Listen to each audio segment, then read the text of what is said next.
these are stories making the headlines this hour. Nigerian population puts at almost 200 million. The UN projects that it could overtake Pakistan, Brazil, Indonesia, and the US by 2060. An Algerian military plane crashes near Algiers, killing all 257 people on board.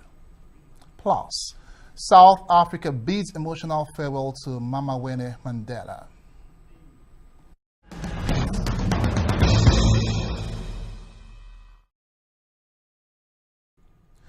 Now, election management bodies in ECOWAS and the Southern African development countries have resolved to take advantage offered by, of course, technological innovations to improve the credibility of the electoral process. The agencies have just concluded a conference in Abuja which considered the opportunities and challenges in the use of technology in elections. At the end of their deliberations, they agreed to explore how technology can enhance the sanctity of the ballot and the integrity of electoral outcomes, noting that technological innovations in the electoral process is a facilitator for the delivery of good and credible elections. The conference was also aided by the European Center for Electoral Support. The chairman of Nigeria's Electoral Commission, Professor Mahmoud Yakubu, told newsmen that although INEC will apply some technology in the 2019 elections, it will not be adopting electronic voting. Let me categorically say that the Commission is not deploying electronic voting in 2019, but will deploy technology for the collation and transmission of electronic results. Without prejudice to the manual processes, there will be manual processes, but we'll deploy technology. We believe that by doing so, we will collect, transmit, and declare results more speedily and more accurately. So we have been piloting in several elections now on this idea of electronic transmission of results. But you know, there are two dimensions to this issue of technology: what the Commission can do and what citizens can do in their own right as citizens. We have made it possible now for citizens to be involved, to do what we call citizens' mandate protection. Citizens are free to use technology to quickly take a picture of the ECES, and if they have their own situation room, they can actually collect results. Now, I'm being joined in the studio by Professor Adele Jinodu, political scientist and former INEC National Electoral Commissioner, as well as Fabio Bargiacchi, Executive Director, European Center for Electoral Support. Fabio is also Vice President, European Partnership for Democracy. Thank you, gentlemen, for joining me on Newsline. It's a pleasure. Yes, so much on the table. I mean, when we look at elections, now that we have the 2019 elections underway. But first and foremost, when we look at the issue of technological innovations in elections, we're looking at Nigeria, a country that is largely populated, with illiteracy. Now, how does this really work? Actually, Nigeria, has many other countries, or even biggest countries like Brazil, India or Indonesia, has applied some form of technology. As Professor Yakubu was saying, even in 2019 elections, there will be deployment of technology when it comes to transmission of results.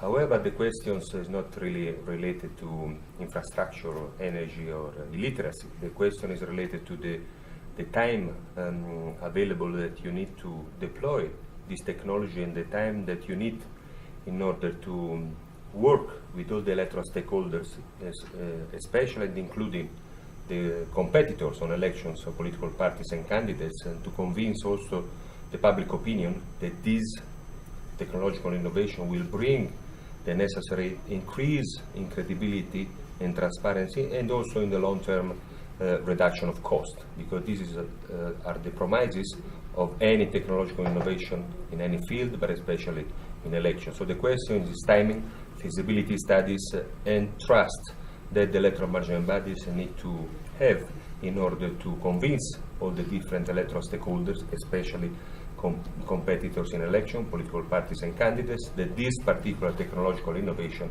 is actually bringing increase of credibility and transparency, and at the end of the day, acceptance of the final result by all parties. Okay. Now, Prof, can we say that we in Nigeria are actually ready for technological innovations in elections when we look at the current situation on the ground, particularly where we have infrastructure deficits.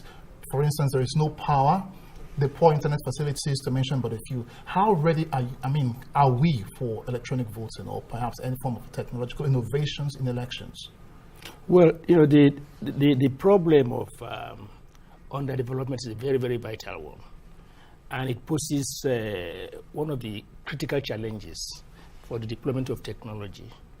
But I think when you look back between 2011 and now, the use of technology has somehow increased the credibility of our electoral process. But what our experience has also shown is that technology can be two-faced. Just like any instrument, it can be used, or it can be used well, it can be abused. So but that is not just a problem of underdevelopment. Even globally, the whole question of we just recently know, of course, in the US, the claims, allegations about Russian hacking. Yes, I was actually coming to so that. You see, what it then becomes important is that what fallback options do we have to minimize or prevent, the abuse of the technology in the process. But definitely, I would suggest that the need for technology, the application of technology to our electoral process, must be situated in the context of our history of elections, that elections have been very, very controversial.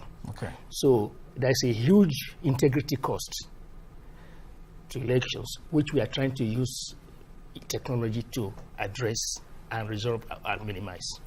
Now, if I understand you clearly, now you're limiting technology, the use of technology in elections to a particular level, because the INEC boss already said that there will be no electronic voting in 2019. But then the question now will be, is there any form of perhaps maybe, is it as a result of lack of political will, or what's the reason for that? Well, I think it's cost definitely be one reason. And the other dimension, of course, is that sometimes it is wise not to go wholesale to apply technology. You go step by step, and you learn along the way. So I think INEC has taken the correct decision in saying we don't want to do electronic voting yet. Let's go softly, and then we can learn as we go along. In countries like India and even Brazil, for example, the application of ECES to electoral process took several years. I think even in India, about 15 or 20 years, they were going step by step. But of course, we are in a situation now when things demand to be bought. So there is a global industry pushing the use of technology, and we have to be careful about that. In terms of what we are going to do. Now, we've been talking about, of course, the cost of introducing technology to elections, which obviously we know is very expensive. But then how do we get to sustain it, particularly in a continent where we are short of resources, knowing how expensive it is to conduct elections? Absolutely, that is a very pertinent question, and these allow me to say that indeed the introduction of technology, especially if it is introduced with the lack of the necessary time, bring important costs to be faced by any governments, and not only in Africa but worldwide, where you have other pressing needs when it comes to your population.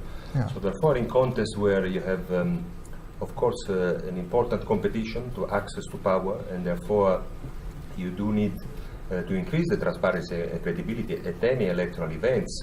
But the importance is to do it gradually when it comes to introduction of technology. And indeed, countries like Brazil and India, and of course Nigeria, given the dimension one day or another, a serious consideration to implement further technology in their electoral process is vital, because of the number of the population that is increasing, as you were mentioning at the opening of this news. So therefore, the importance is to take it gradually, and as I was saying before, the importance is the trust that the electoral management bodies, in this case INEC, will have to patiently build with all the different electoral stakeholders, especially political parties and candidates. And then in the case of India and Brazil, the matter was taken very gradually. It took literally decades to have the whole country be able to vote with electronic voting machines in each and single polling station. So in the case of Brazil, I think it took 12 years.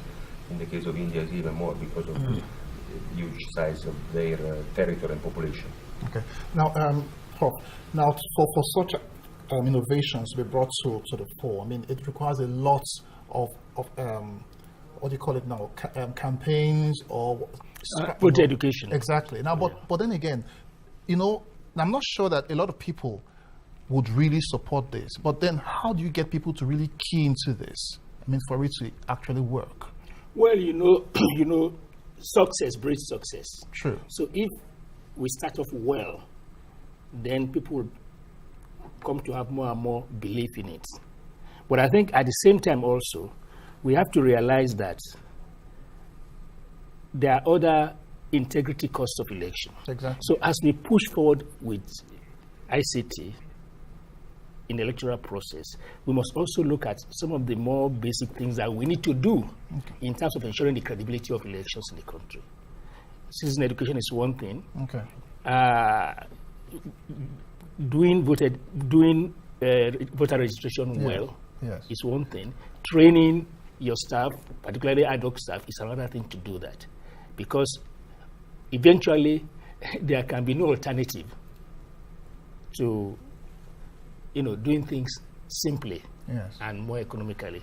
But so we can just look at the ICT as some kind of a stopgap measure to reinforce these other dimensions of how to increase confidence in the electoral process. The political class must change their attitude towards politics. Yes. The citizens must take their rights seriously and mobilize to defend and protect their mandate, because ultimately they have to own the process. Okay. And I think that is the important thing to emphasize, that it is not just ICT is not going to solve the problem. There are other problems that we need to address as we also try to see areas in which we can apply technology. Okay. Now you've been talking about trust. I mean, since you came in, and of course we know that one of the key issues that perhaps causes crisis in elections is lack of trust. Now, we've seen a global trend lately. I mean, with the cyber attack, insecurity, of course, election interference. Now, do you think that this technology, with all of this going on, is actually a pull-off? This is another important and pertinent question you are raising, because I was about to say when I was talking before about electronic voting, that in any case electronic voting or any technological innovation is not, first of all, a panacea, is not a magic touch that will solve the issues of integrity and transparency and trust in electoral management bodies or in a whole electoral process. The example, the Netherlands, they've been using electronic voting machines in polling stations for 20 years. Yes.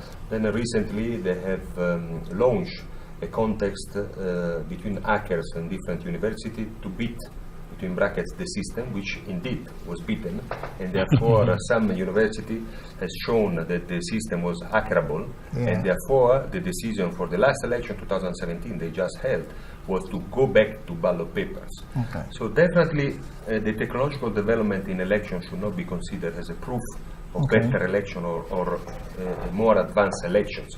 There is no blueprint for technological innovation and for electoral systems that is applicable everywhere, but all solutions need to take in consideration the political context, the political contestant, and the economic and the cultural context of each single country. And especially you need time, because there is an important effort that any electoral management body is funded either by governments or development partners need to undertake for human resources, infrastructures, and civic voter education in order to gain this trust, which is necessary to any electoral management bodies to be credible and to have its own result accepted by our electoral contestants. All right, thank you very much, gentlemen, for joining me. Well, I've been speaking with Professor Adele Janot, the political scientist and former INEC National Electoral Commissioner, as well as Fabio Bargiacchi, Executive Director, European Center for Electoral Support. Thank you very much, gentlemen. Thank you. It's a pleasure. Thank you. You're watching Newsnight from Nigeria's capital, Abuja. We're heading to a short break now, but do stay with us. There's plenty more ahead, including Nigeria's rising population. Stay with us.